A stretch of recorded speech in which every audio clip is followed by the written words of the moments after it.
Ready to whip a burst of blueberry bliss? Let's dive in. Hi hello welcome back to സ്വാവ്. അപ്പോൾ നമ്മൾ ഇന്ന് ഉണ്ടാക്കാൻ പോകുന്നത് blueberry milk shake mix powder ഉപയോഗിച്ചിട്ടാണ്. സിമ്പിളായിട്ട് ഉണ്ടാക്കുന്നൊക്കെയാണ് പറയുന്നത്. നമുക്ക് നോക്കാം. ഈ മിക്സ് പൗഡർ ഉണ്ടാക്കാൻ വേണ്ടി നമുക്ക് 6 സാധനങ്ങൾ മതി. മിക്സ് പൗഡർ, പാല് 200 ml വെച്ചാണ് പറയുന്നവർ. അപ്പോൾ നമ്മളിവിടെ 600 ml എടുത്തിട്ടുണ്ട്. പിന്നെ മെഷറിംഗ് സ്പൂൺ വേണം, കാരണം ഇത് ടേബിൾ സ്പൂൺ അളവിലാണ് ഇടുന്നത് നമ്മൾ. അല്ലാതെ ഒരു ബിസ്ക് വേണം, പ്ലംപ് വെള്ളം ഉണ്ടെങ്കിൽ പൊട്ടിക്കാനായിട്ട്. ഒരു മിക്സി വേണം, മിക്സി ചെയ്യാൻ അപ്പുറത്ത് വെച്ചേക്കോ, ജാർ മാത്രമേ ഉള്ളൂ.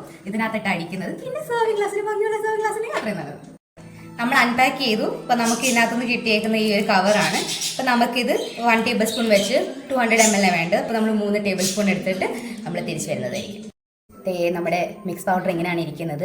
ബ്ലൂബെറിയുടെ കളർ മാത്രമല്ല, ഒരു നല്ല അറോമയും വരുന്നുണ്ട് ഇതിനകത്ത്. നമുക്ക് ഇനി ഇതിനെ ഫർദർ പ്രോസസ്സ് ചെയ്ത് നോക്കാം. നോക്കണേ.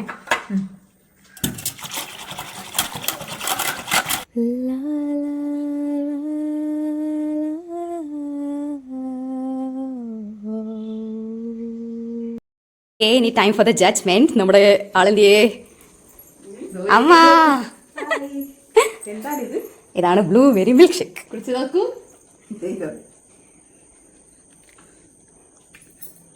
സൂപ്പറാണ്.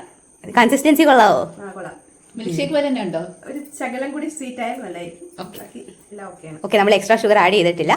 അപ്പോൾ സ്വീറ്റ്നെസ് ഇഷ്ടപ്പെടുന്ന ആൾക്കാർ എക്സ്ട്രാ ഷുഗർ ആഡ് ചെയ്യാം. അപ്പോൾ ടാറ്റാ.